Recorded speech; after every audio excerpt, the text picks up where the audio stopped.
management of atopic dermatitis. In management, first of all, counseling of the parents and avoiding aggravating factors is very important. You need to counsel the parents that it is not a condition which is, going to go away simply by you give one medicine and the thing will be cured. It's a part of the system of the child. The child is prone to getting recurrent episodes, and there will be frequent episodes of remission and frequent episodes of flare. And so you should avoid aggravating factors till the disease eventually dies away. Generally, it is found that around 10 years of age, almost 70-80% of the children tend to show remission. However, another 20 to 30% continue to have the disease later in life. And now studies have shown, textbooks mention that people who tend to have remission in around 8 to 10 years of age, it does not decrease the chances of getting other allergic disorder.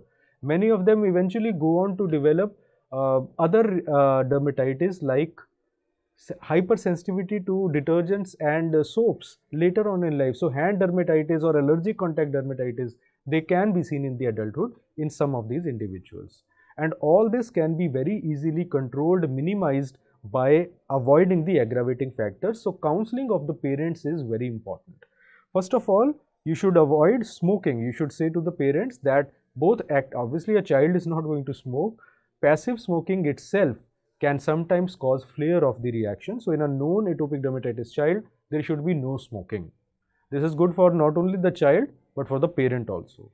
But parents would sometimes not listen when you talk about their benefit. They might listen when you talk about the kid. Second is avoid direct skin to skin contact with irritants like wool and large fibers. So we always say that in the colder parts of the country, particularly winter season in the north part, whenever these children, you have to put up a sweater or a quilt, we say the child should not have a direct contact. The skin should not have a direct contact with the woolen fibers. We always put one cotton cloth or a cotton vest, and only beyond that we should be putting a woolen cloth. So wool has been known to be a known strong irritant which can precipitate lesions of atopic dermatitis. See, in winter season there are multiple problems happening. First of all, you know that in winter season there is generalized dryness of the skin. Secondly, cold winds blow, and cold winds can again have a not only drying effect, they can also carry allergens. And if the child is wearing a woolen cloth which is causing constant erosion, all these combine to produce an acute flare, and that is why in northern parts of India, flares of atopic dermatitis are 2 to 3 times more common as compared to the summer seasons. In the southern parts and the western parts, such a trend is not that common.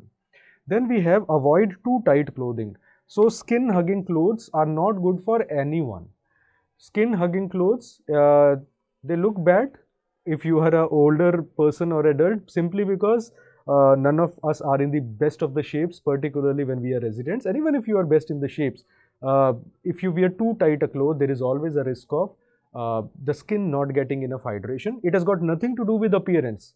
What I am talking is a purely medical concept that clothes, whatever you wear, should be comfortable.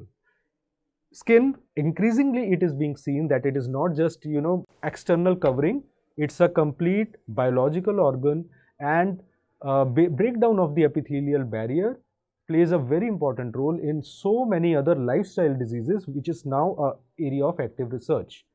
In children, if you put too tight clothing, it will cause more sweating, it will cause retention of the sebum and the dust particles, etc., which will promote bacterial colonization and compromise epithelial barrier. Even in older children, older adolescents, adults with atopic dermatitis, this thing can be seen. And many of the patients, if you consult an adult dermatologist, they would say that wearing tight clothing, tight rings, or too many clothes in winters can also precipitate acute attack of atopic dermatitis in adulthood. There are some adults who will not have disease for 10 years, 15 years. They had it in childhood. Now they go to a summer, winter outing. They wear a lot of clothes. They don't bathe often. They don't maintain hygiene. Too tight clothes, too many clothes, woolen clothes, they all will cause flares in the patient. So being pediatricians, all these things, counseling is very important. Then avoiding pets. Now this is something which is controversial, but all these furry pets, cats and dogs, the major pets which we use, they can cause sensitization. Many of them can harbor mites, which are allergens for these patients. Without that also, many studies have conclusively shown that avoiding pets is one of the preventive therapies as well as management strategies for acute exacerbation in atopic dermatitis. Uh, but it is not easy. It is easier said than done. Even in my own practice, whenever I ask, are there pets in the home? So parents would sometimes say yes. So if it is an eczema patient, I would say you have to avoid pets, and they would be like, we can avoid, this child cannot avoid, he is always playing with them. And he's our pet is like the brother of this child. So they treat the pet like a kid. It's fine, it's absolutely fine. Being an animal lover, pets are very cute, but end of the day, if it is a source of allergen, you have to eventually decide. Here we are not talking about the ethical aspects of pets. Here we are talking about MCQs. And if question asks you, can pet exposure precipitate acute flare of dermatitis? The answer is yes, definitely. So avoiding pets, it is mentioned in Nelson. It is very strongly mentioned in some of the dermatology textbooks. Then ventilated rooms. Well ventilated rooms, good circulation of air has been shown to have an overall beneficial effect in the skin of these children. Pollen avoidance, particularly when there is a lot of pollen in the air, you should avoid going out too much. And mite control, where the simple thing of avoiding mite control is again avoiding too many pets in the home. Secondly, if there are thick carpets in the home, you have those heavy duty carpets or carpeted walls in rich people's homes, you will find that first of all, you should, whenever you are cleaning those carpets, they should be properly cleaned with vacuum, with followed by wet cloth. But whenever it is being cleaned, the child should not be around, so that the small aero particles, small dust particles which are carrying mite, they are transmitted to the child and can precipitate an acute flare. So what can be normally allowed? Vaccination can be normally allowed. Presence of atopic dermatitis is not a reason that any vaccine should be avoided. There is some controversy regarding the egg-containing vaccines like those of influenza, but you need to understand that most of the influenza vaccines these days, they do not contain egg in them. So they can be allergic rhinitis. You can easily, safely give vaccines. Secondly, sun exposure. Again, ultraviolet rays and sun exposure in moderate amount. Moderate means just like a normal person, not always sitting in the sun. It has been shown to improve the overall skin barrier function. So sun exposure can be allowed. We don't say sit in the sun, but we say exposure can be allowed. Obviously, if you are going too much out, then SPF, that is sun protection factor containing moisturizers, will be needed. And thirdly, physical exercise and sports can be normally allowed. Second is the role of cutaneous hydration. In cutaneous hydration, we know that the drying of the skin, xerosis, is one of the manifestations which starts the problem. And so moisturizers and emollients are very important. In fact, Nelson says moisturizers are considered to be the first line therapy. Any prescription for atopic dermatitis, moisturizers should always be given. It is rightly given in Nelson 21st edition. Now the moisturizers which you are using, you can use medicated ones. There are newer moisturizers. The older moisturizers are based upon paraffin oil and Vaseline based, petroleum jelly based products. They are safe to use. But the newer ones, the costly ones, they are having substances like degradation product of filaggrin, ceramides and so on. Their efficacy, according to all standard books, is unproven. So you should use a good quality moisturizer after taking a warm bath. Warm does not mean hot water bath. Warm does not mean, some people, when I advise warm bath, they would be like, okay, well, what you call is almost boiling water they will pour on their skin. So that kind of a thing has a drying effect. So warm water sponging or bath immediately followed by an emollient or moisturizer when the skin is semi-dry. At that moment, it's one of the important management strategies for preventing dryness of the skin and preventing acute flares of dermatitis. Then we have wet dressings. Wet dressings have been shown to, particularly occlusive dressings, they have been shown to have a role in, again, maintaining skin hydration. But wet dressings, once you remove them, the patient should apply some moisturizer, otherwise sudden drying effect can be seen in these individuals. Third, we have the topical corticosteroids. Whenever you have to use a drug in any acute flare of the disease, topical corticosteroids are considered to be the cornerstone of management. So they are the first line therapeutic agents that we use according to Nelson 21st edition. Topical corticosteroids can be categorized into 7 types. There are 7 grades, 7 categories based upon the potency. Grade 1 or group 1 is the ultra high potency, and the lowest one, grade 7 or group 7, is the least potency corticosteroid. So the categories look something like this. We have super potent, we have potent, upper mid strength, lower mid strength, mild, and least potent. This there is a table given in Nelson, but it does not talk about potency, but it is actually based upon potency. So this is something you must remember. So these are the examples of each. You need not remember each one of them. What are the areas that you should be focusing upon? First thing, the things which you need to remember for entrance exam. The super potent corticosteroids should never be used in face lesions on or near the genitalia. So they should never be used on face or genitalia. They have a strong absorptive effect also, and they can cause serious skin atrophy of these areas as well. So they should never be used in face genitalia. Super potent and sometimes potent also. So clobetasol preparation, there is a very popular ointment which comes. Please do not use it on the face. It can cause serious side effects, especially in cases of atopic dermatitis. So what are the ones which we commonly use? It is the mid strength and low strength ones that we commonly use. In fact, in my own practice, Momate spray, Momate cream or ointment, as well as Flutivate or Fluticasone, these are the ones which not only I use, all dermatologists, including those who are my colleagues in dermatology, they use it, and Nelson also talks about them. Nelson says that mid strength and low mid strength ones can be used for short durations topically in lesions of atopic dermatitis. And twice weekly therapy, again with the same agents, mometasone and fluticasone, can be useful to prevent relapses in recurrent lesions. Like what will happen is, sometimes the moment you stop corticosteroid, within a few days again a flare will come up at the same site. So in such patients, till the precipitating factor is identified, or till you start an oral agent or a systemic agent, till that time you can use twice weekly therapy in these patients. But the topical corticosteroids, you need to remember that if you use under a occlusive dressing, they can be systemically absorbed and cause suppression of the hypothalamic pituitary axis. That is important.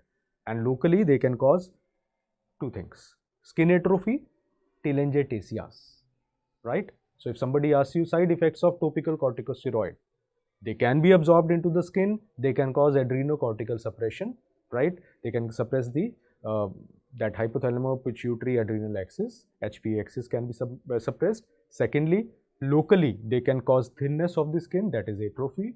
And secondly, they can cause redness with small dilated vessels, we call it as telangiectasias, which can develop. Moving over to creams versus ointments, remember that ointments have a greater potential to occlude the epidermis, resulting in enhanced systemic absorption. So ointments in AD patients are more potent compared to creams. Now fourth, we have the topical calcineurin inhibitors. You know, I have already discussed that AD is a T-cell mediated inflammation, and in a T-cell mediated inflammation, T-cell inhibitors like calcineurin inhibitors are effective. There are 2 calcineurin inhibitors which are recommended for use above 2 years of age, and they include topical pimecrolimus 1%, topical tacrolimus 0.1 and 0.03%. Topical pimecrolimus is used in mild to moderate lesions of atopic dermatitis, whereas tacrolimus is used in moderate to severe atopic dermatitis. Both of them are recommended for use in children at or above 2 years of age with acute flare of AD where steroids cannot be used. Suppose if a patient has been using steroid and you are scared of the side effect or lesions here or lesions here, you need to apply calcineurin inhibitors, because these are the areas, if you use less potency steroids, they may not be effective. If you use high potency steroids, they will cause further thinning and they may cause damage to these areas. So we use topical pimecrolimus or topical tacrolimus in such patients. Then we have other topical medications which are approved in AD. One is crisaborole, potential MCQ.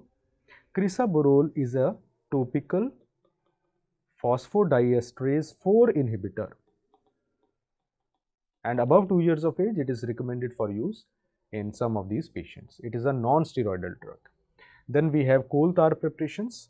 Coal tar preparations can be used particularly in case of, some of the children may have some scalp lesions, or some of the children may have localized lesions, not on the face. But coal tar preparations, they are less frequently used.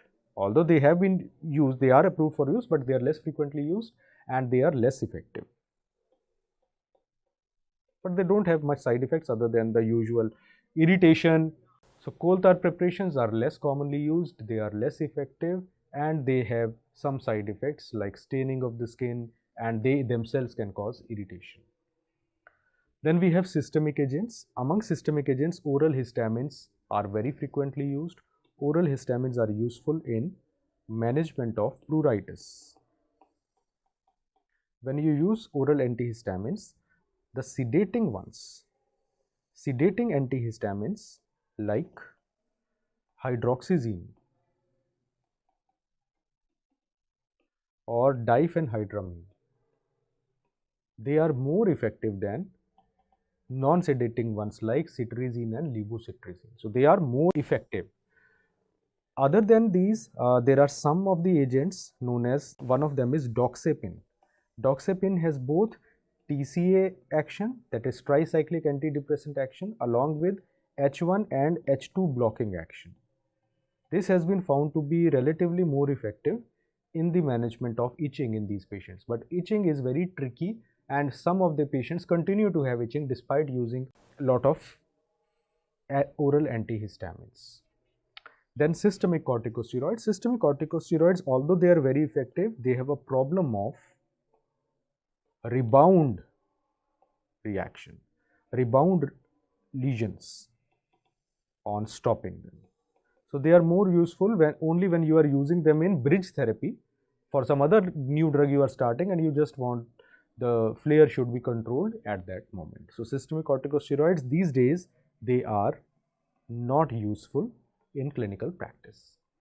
Coming to oral cyclosporin can be used in severe refractory forms, but there will be a problem of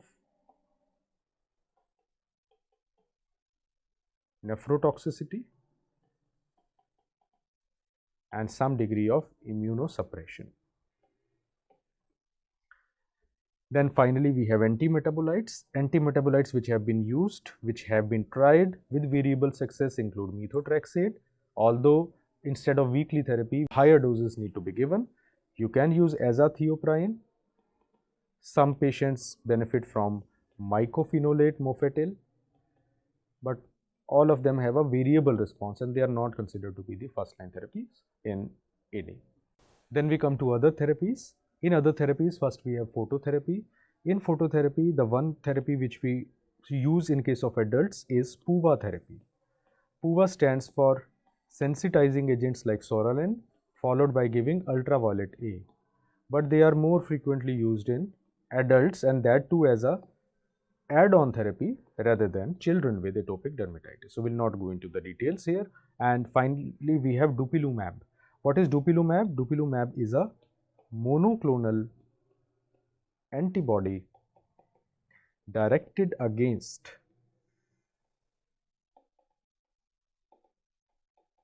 alpha chain of interleukin 4 receptor. What I had told you in the beginning of this video, that interleukin 4 and 13 are the major interleukins involved in pathogenesis. And so when you use these antibodies, it leads to down regulation of interleukin 4 and interleukin 13 signaling, which produces improvement in the patient. Most of these studies are in adults, and childhood studies are still deficient.